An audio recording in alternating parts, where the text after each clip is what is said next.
Salut tout le monde, c'est Zek et aujourd'hui on se retrouve pour une vidéo un peu à part puisque ça va être des composants d'ordinateur et non pas du jeu vidéo comme vous avez sûrement l'habitude sur la chaîne. Et les composants que vous avez sous les yeux, ça va être les composants de mon serveur que je vais monter moi-même. Donc alors je m'excuse d'avance pour la qualité du son, l'image normalement ça devrait aller parce que j'enregistre avec mon téléphone qui est une assez bonne caméra je dois dire. Et donc je vais faire plusieurs parties, donc la première ça va être le déballage de ces composants. Le deuxième ça va être le boîtier parce que le boîtier je l'ai pas encore, donc ça m'emmerde un peu parce que je peux pas le monter tout de suite. Donc, la troisième partie ça va être le montage et la quatrième peut-être le paramétrage, mais ça la quatrième c'est si j'ai le temps et si je me sens capable de le faire. Donc on va tout de suite commencer par les composants. Donc on va commencer par le cœur, donc c'est le processeur. Donc ça c'est un Celeron, un Intel Celeron G1840 en socket 1150. Donc voilà, c'est on va dire le très bas de gamme parce que c'est le processeur le moins puissant chez Intel. Pour ceux qui connaissent un petit peu, le Celeron c'est la gamme la plus basse en fait. Et juste au-dessus il y a le Pentium. Alors le Celeron et le Pentium c'est tous deux du bas de gamme, bien que le Pentium était haut de gamme autrefois. Et la principale différence c'est la fréquence du processeur et la mémoire cache qu'il y a sur le processeur en level 3. Donc les Celeron ils ont, comme c'est indiqué, 2 mégas. Les Pentium ils en ont 3 si je me souviens bien. Et là il y a 2,8 GHz. Alors le Celeron qui est au-dessus il y a 2,9 et le premier Pentium je crois qu'il y a 3 ou 3,1. Mais bon ça c'est pas très important. Donc on va tout de suite ouvrir la boîte et voir ce qu'il y a dedans. Alors on va mettre ça sur le côté. Alors on a un guide d'installation, truc tout con avec l'autocollant derrière. Ça qu'est-ce que c'est? McAfee. Ouais. Une licence McAfee. Ok, ça je m'en fous, c'est pour un antivirus. Donc on a le processeur lui-même qui est là. Voilà. Petit processeur tout beau tout neuf. Et on a, si j'arrive à l'enlever de là, hop, le radiateur. Alors radiateur de base fourni par Intel, il n'est pas terrible. Même si on voit il y a déjà de la pâte thermique d'appliquer, il y a le ventilateur, tout ça, donc c'est très bien. Mais pour des grosses utilisations, genre le PC de jeu que j'ai, faut changer. C'est pas possible d'avoir un ventilateur comme ça tient pas la route, c'est pas assez puissant pour refroidir le TDP, donc la dissipation thermique du processeur. Donc je vais mettre ça de côté en attendant. Voilà. Alors on va continuer avec la RAM. Donc la RAM là c'est de la G-Skill en 10600, donc c'est à 1333 MHz, donc c'est juste une barrette de 2. Donc c'est vraiment une barrette basique, hein, on va dire. C'est pareil le bas de gamme parce qu'il n'y a pas besoin de beaucoup. Donc vous voyez là, il y a juste un côté qui a les puces mémoire. Donc voilà, la RAM, il n'y a pas grand chose à présenter. Ensuite, le disque dur que j'ai reçu emballé dans un beau papier bulle pour protéger, hein, bien sûr, parce qu'il n'y a pas de boîte pour les disques durs, enfin pas souvent. Donc ça c'est un Seagate Barracuda de 1 Tera à 7200 tours minute. Donc c'est pareil aussi, il y a un disque dur somme toute classique. Voilà. Ensuite l'alimentation, là on passe à un peu plus gros. Donc ici c'est une Corsair VS 350, donc en 350 watts avec la norme 80+, comme on voit là sur la boîte. On a un ventilateur de 120 mm sur l'alimentation pour refroidir l'alimentation justement.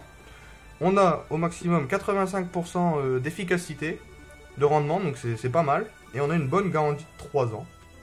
Donc voilà, donc on va regarder à l'arrière ce qu'il y a. Il y a des instructions sur les câbles, tout ça, mais on va y revenir quand je vais l'ouvrir. Il y a les voltages qu'on va avoir. Donc voilà. Donc on va tout de suite passer à l'ouverture. Donc dans la boîte, on a un guide de garantie. Donc ça, c'est toujours précieux à garder. Un guide d'installation, des consignes de sécurité.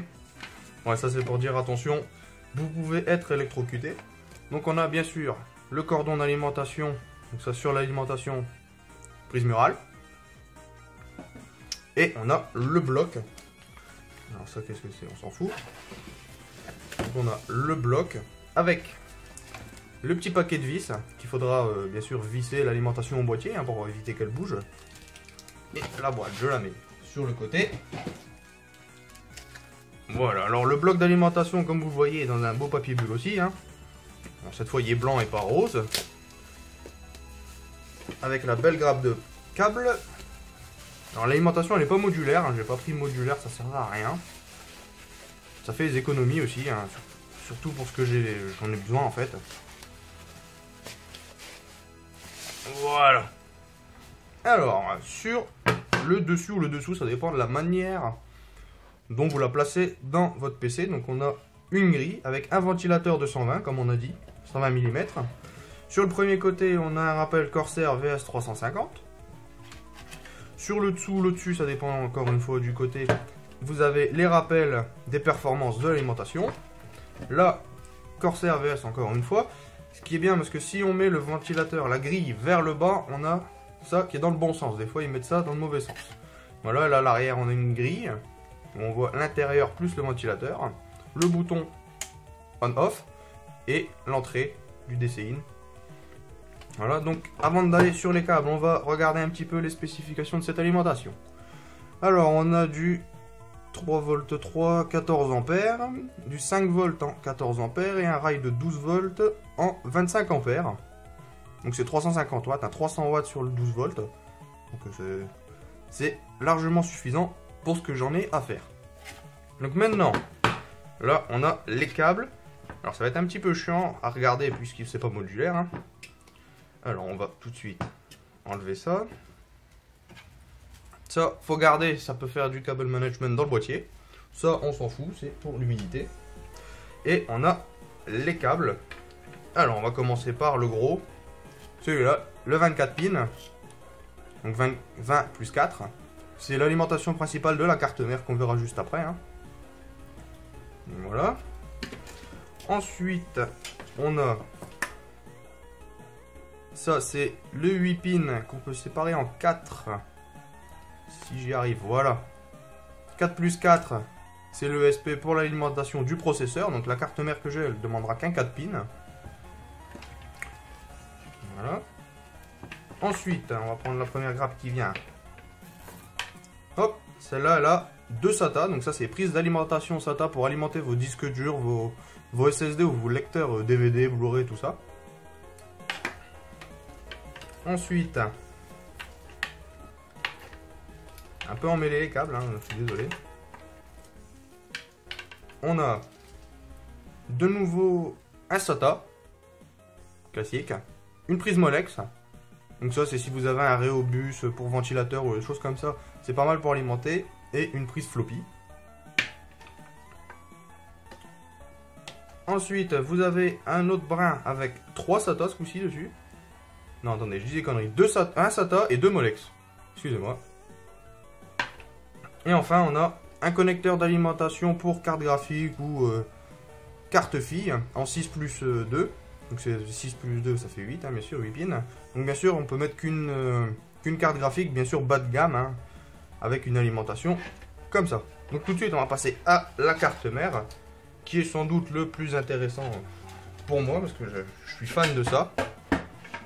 Et alors, on va commencer par la boîte. Alors sur la boîte, on voit que c'est une MSI, avec la référence H97M E335. Quel drôle de nom. M pour micro ATX, hein, parce que c'est pas un format... grand format on va dire. Donc il y a le support des Intel Inside et des Intel Core. Alors les Inside c'est les Pentium et les Celeron. Les Core c'est i3, i5, i7. Hein.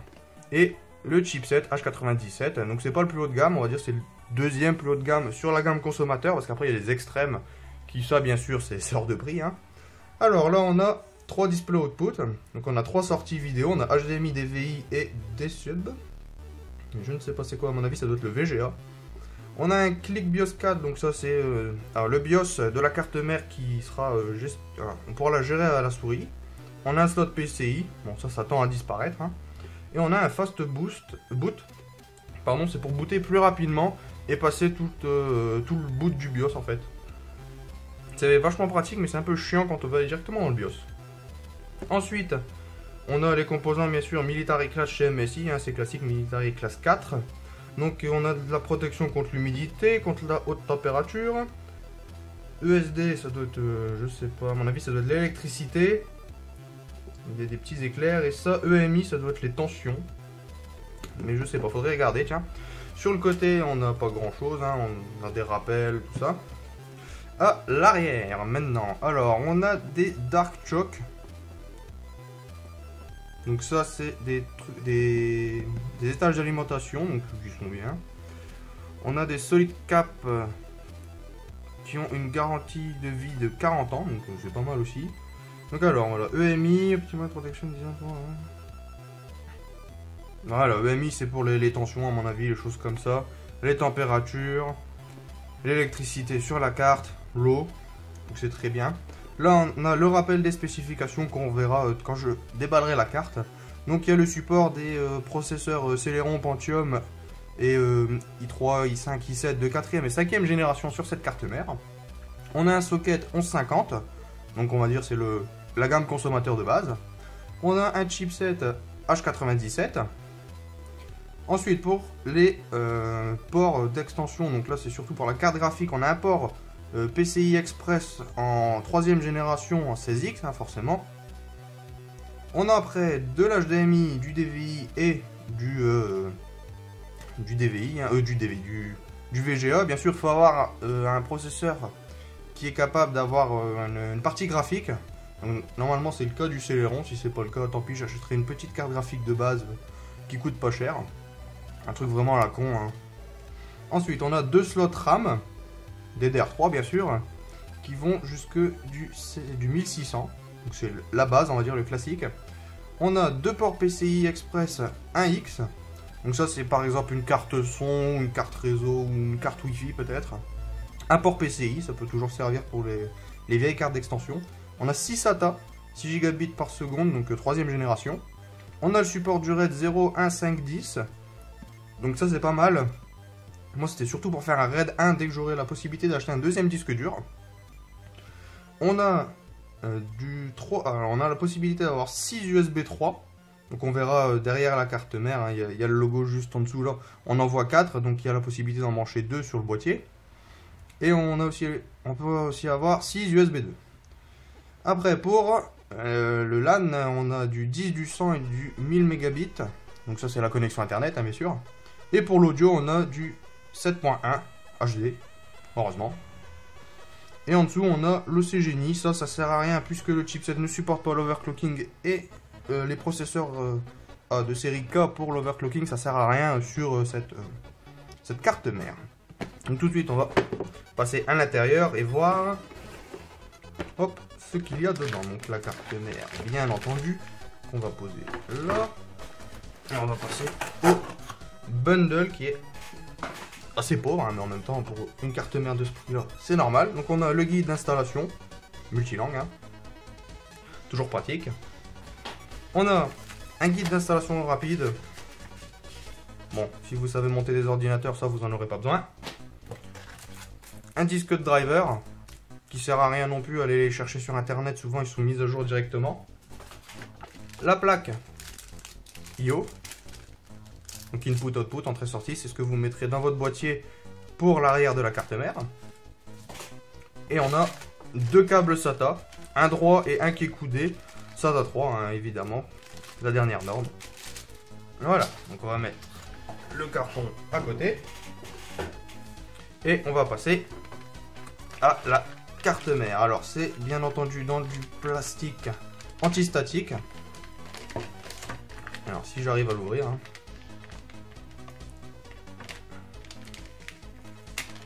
Voilà. Alors, attendez. Je reprends la boîte pour poser la carte mère dessus.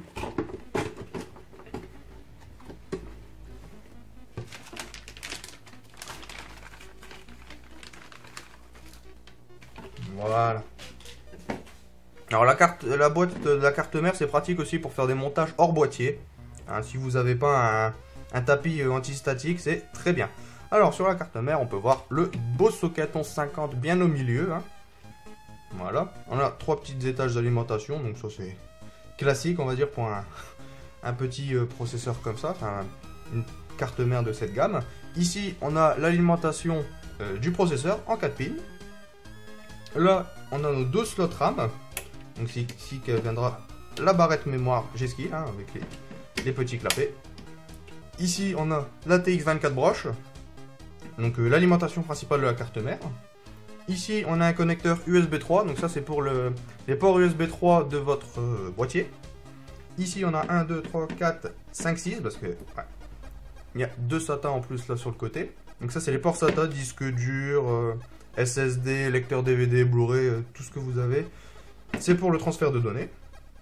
Après au niveau des cartes d'extension, ici en bleu on a le port PCI Express 16X de 3ème génération. Donc pour la carte graphique, si vous avez une carte graphique, il faut la mettre sur ce port là. On a les 2 PCI Express 1X, donc pour les cartes d'extension qui ne demandent pas beaucoup d'énergie. Et le port PCI qui tend à disparaître, hein, bien entendu. Ensuite, alors, les prises ventilateurs, on en a un ici, donc ça c'est système fan. Donc c'est le ventilateur du système. Là, c'est le ventilateur du Ventirad, fourni avec le processeur ou de tiers si vous avez acheté un plus gros. Et encore un ventilateur ici. Donc voilà, donc ici sous le bouclier on a le beau chipset. Tous les connecteurs bien sûr en bas de la carte mère, c'est pour tout. Donc ici c'est pour les connecteurs du boîtier, ça aussi. Ça je sais pas c'est quoi le JSPI. Jamais entendu parler. Là on a 2 connecteurs USB 2. Donc on peut mettre jusqu'à 4 ports supplémentaires. Ça je sais pas c'est quoi. Ça c'est pour les ports parallèles si vous utilisez encore ce truc là. Un port com et l'audio bien sûr avec la puce audio qui est ici. Et on va passer tout de suite à l'arrière de la carte mère. Alors on a un port PS2 souris, un port PS2 clavier, 4 USB 3, une sortie HDMI, VGA, DVI, l'Ethernet 1000, 2 USB 2 et 3 entrées audio. Donc alors le vert c'est pour l'entrée audio, la sortie audio, entrée micro, et le bleu ça doit être la sortie audio, je ne sais plus c'est quoi. Donc voilà. Donc cette première partie elle est terminée, on va s'arrêter ici. Donc surtout n'hésitez pas à vous abonner pour voir les prochaines parties qui devraient sortir dans pas trop longtemps. Bien sûr je me remets aussi aux jeux vidéo dans pas très longtemps, voire même dans la même journée du plot de cette vidéo. Parce qu'en ce moment j'ai quelques... je suis pas chez moi en fait, tout simplement puisque je suis en stage. Donc j'ai pas le temps de tourner les vidéos, mais là ça va reprendre bientôt. Surtout que je suis passé à la fibre optique, donc maintenant je vais pouvoir upload comme un gros salaud. Et sur ce, je vous dis à la prochaine. Tchou!